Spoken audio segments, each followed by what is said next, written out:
guys, what's up? Josie back here again, and what a much needed win that one. The Vikings dominate on the road. So let's recap it and talk about who are the star players in this one. So starting off, I said the Vikings needed to pass early and often. Diggs is pissed, Thielen was upset, Cousins is sucking. We did just that. And what a great blend of run and pass in the first drive exemplified that.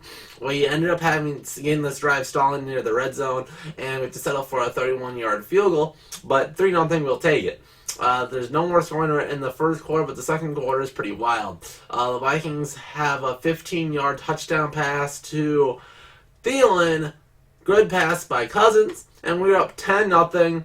Really looking good. And with this Vikings defense, if you're up 10-0, game over. No, not many teams can come back after that. The Giants do make a pretty solid attempt, though.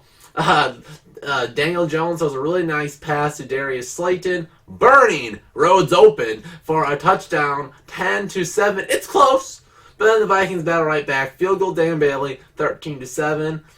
And then after Dalvin Cook goal line and fumble, where the Giants get the ball at the 2-yard line, very first play after that, Anthony Barr tackle for a loss in the end zone, put the 2 points on the board, and then the Vikings on the safety kick march down the field, get another Dan Bailey field goal, 18-7. What a way to pick up your boy Dalvin Cook. He fumbled at the red zone where he coughed up 6 points. The rest of the team responds, netting him with 5. So what a great way to pick up your star running back after he has a very rare fumble.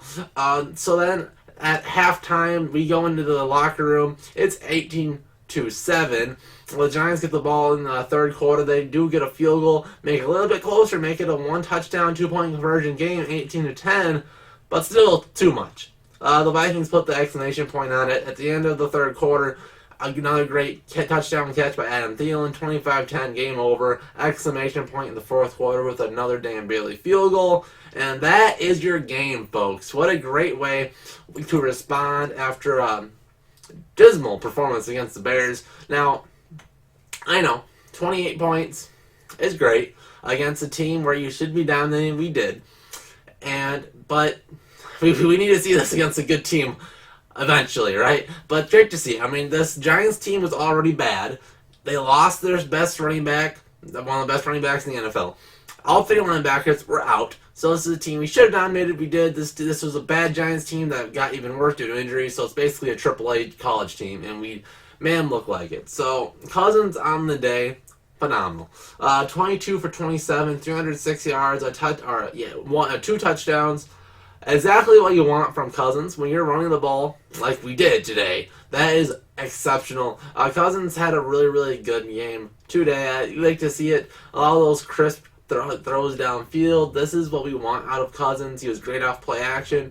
And you love what Stefanski used him with. A lot of bootlegs and a lot of throwing out of shotgun. A lot of things that Cousins is good at. Stefanski put him in a position to win. I think this was his best play calling game, probably of his tenure being the Vikings play caller. Love the game by Stefanski. His targets. Adam Thielen led the way with 7 receptions for 130 yards and 2 touchdowns. I know everybody wanted those stats for Stephon Diggs, my main boy, wearing the jersey to represent. But I really don't think. I know the whole thing was, oh, look at Diggs, he's greedy, he wants more catches. He wants either of his boys to get catches. He doesn't really care. He loves Thielen, and he knows he does his job if Thielen gets open too. So I don't think he minds it. He still had a solid day. 3 receptions, 44 yards, but not nearly as good as Thielen. Dalvin Cook being so good. He had 6 receptions, 86 yards, along with 24. 6 for 6, 6 targets, 6 catches. Phenomenal day for Diggs. And the Vikings finally have a wide receiver 3. Bissy Johnson, 4 receptions, 43 yards on only 4 targets. Have a day, Bissy Johnson. Welcome to the NFL. And then looking at some of the bottom feeders, Kyle Rudolph, 1 for 4. He had a little screen pass. It makes no sense for him. Kyle Rudolph has no short burst speed. That should be a Irv Smith play all along. Irv Smith did have a phenomenal catch where the guy took his legs out underneath him and did a little flip. Unfortunately, that play got called back, so he doesn't get it on the stat sheet. But I think Irv Smith brings a lot more receiving to the table than Rudolph does. Rudolph still brings it, but we aren't really using him right. We're using him more of a blocker and not using him on those red zone or little underneath routes where he gets about 10 yards down the field, goes crosses the quarterback's face. Instead, we're using him on tight end screens for no reason. Otherwise, unfortunately, CJ Ham was not in the passing and attack game plan for some reason. He only got 1 reception for negative yards. But the Vikings, run first team. Boy, did they do it once again. These running backs are phenomenal. Dalvin Cook, 21 carries, 132 yards, 6.3 average. Unless you're running against the Bears, he's just going to be dominating. 41 long. His balance, acceleration, agility, it's unmatched. And Alexander Madison, who cares we lost to Latavius Murray? This guy is twice as good. 7 carries, 52 yards, 7.4 average, along of 19. And even Amir Abdullah got in on the fun a little bit. 3 carries for 24 yards. Our running backs are good. The one thing they weren't so good in this one was the fumbles. Dalvin had 2 fumbles, lost 1. I only saw the one, so I don't really know where the second one came from. But the second one on the goal line was a fantastic play by the Giants defender.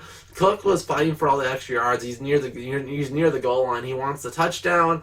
And the guy comes out of nowhere and just swats the ball out. Great play by the Giant safety. I believe it was Jabril Peppers, the ex-Brown, who made the strip fumble on Dalvin Cook. So a great play by the Giant. Of course, you don't want Dalvin to fumble, especially not near the goal line. But he's fine for extra yards. I can't say a whole lot about that second one. But what I can talk about is there's another fumble for Kirk Cousins. Now, this was a good game for Cousins, so I'm not going to hold that fumble on him a whole lot because it was not recovered by the Giants. So again, I don't know what happened. I did not see this one. But my man Kirk, 1 or 2 fumbles a game has to stop. I don't like rolling the dice and hoping we recover it every time either. Just stop fumbling the football. Let's look at the Giants on defense, and I'll start with their running game. Because when you're playing against a rookie quarterback, you want to make that quarterback beat you, and we did that. The running backs were abysmal. Jonathan Hillman, 9 carries, 20 yards, 2.2 average. Elijah Penny, 3 carries, 15 yards. Go all the way down the list. We have 20 carries total for 64 yards, a 3.2 average. That's horrible. I know they had Saquon Barkley out, but even when the Vikings lost Adrian Peterson or even Dalvin Cook, our backup running backs always did a fair job. And this was not it. The Giants need some better running back depth, and this was not it. The Vikings defense held them to it, and without that help from the running game, Daniel Jones had a pretty poor game. 21 completions on 38 attempts, 182 yards, only a 4.8 average, a touchdown, only 1 interception. He could have had 3 or 4. This is one where he threw a lot of balls up for grabs, and either it was slightly out of bounds or it wasn't quite a catchable ball. It was a little bit too short. Through the arms of Harrison Smith rings a bell. And then receiving, if there wasn't Xavier Rhodes wide open, they probably don't get half this receiving yards either. Darius Slayton, 4 receptions, 62 yards. Sterling Shepard, 5 for 49. And Evan Ingram, their third workhorse, 6 for 42. Darius Slayton burnt Rhodes. Rhodes was horrible in this game. Give about 80 yards. Oh, when are we going to give up on the guy? For a guy that was so good 2 years ago, just fell off. And if Jalen Ramsey wanted to come here, that would be great. But for the defense of the Vikings, no one was more impressive than Anthony Barr. Holy cow. Now, not only did he look good, but I loved how Zimmer used him. He is always near the line of scrimmage in this game. He was rushing the passer. He wasn't out in man coverage on an island on some running back or anything. He was in the box doing Anthony Barr linebacker type things, and he was great at everything he did. He had a tackle for a loss. He had the fumble. Of course, he was in on the safety. He was doing it all, and then he had the game-winning interception. Anthony Barr was so good, and I loved it. I wish we could use him this way all the time. I'm sure he's not always in the box, not because Zimmer's dumb, but because other teams scheme Anthony Barr one-on-one. You'd think Pat Shurmur, ex-Vikings OC, would figure that out too. But Anthony Barr played great, a great scheme in this game for where Barr was used phenomenally. So I love that they could keep that up. I know we saw week 1, Anthony Barr lining up on the line. I would like that to continue throughout the season. I loved it. Both defensive ends were great. But in this game, we had a third one. Ofidi Odidaboo. My man got a sack in this one. Danielle Hunter got 2. And I believe Emerson Griffin got 1.